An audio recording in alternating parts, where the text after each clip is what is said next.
Hi friends, இன்றைக்கி Tuesday. இன்றைக்கி காலை எங்கள் வீட்டில் இஞ்சி சட்னியும் தோசையும் தான் சாப்பிட்டோம். அது எப்படி பண்ணுறதுன்னு பார்ப்போம். அதுக்கு ஒரு சட்டியை எடுத்துகிட்டு அதில் கொஞ்சமாக எண்ணெய் ஊற்றிட்டு உளுந்த பருப்பு கடலை பருப்பு போட்டு வறுத்து ப்ரௌன் கலர் ஆகிற வரைக்கும் வறுத்துக்கணும். அதுக்கப்புறம் நம்ம வெட்டி வச்சுருந்த இஞ்சியையும் சேர்த்து இஞ்சியும் கொஞ்ச நேரம் வறுத்துக்கணும். அதுக்கப்புறமா நம்ம வெட்டி வச்சுருந்த வெங்காயத்தையும் ஸ்கொயராக வெட்டிக்கோங்க. வெங்காயத்தையும் அது கூட சேர்த்து வெங்காயம் கொஞ்சம் அந்த கலர் மாறுற வரைக்கும் வறுத்துக்கோங்க.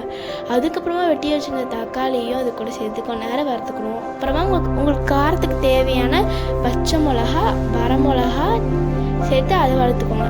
அதுக்கப்புறமா அது கூட தேங்காயும் புளியும் சேர்த்து வறுத்துட்டு கடைசியாக கொத்தமல்லி மட்டும் போட்டு அதுக்கு நல்லா சேர்த்து வறுத்துக்கணும்.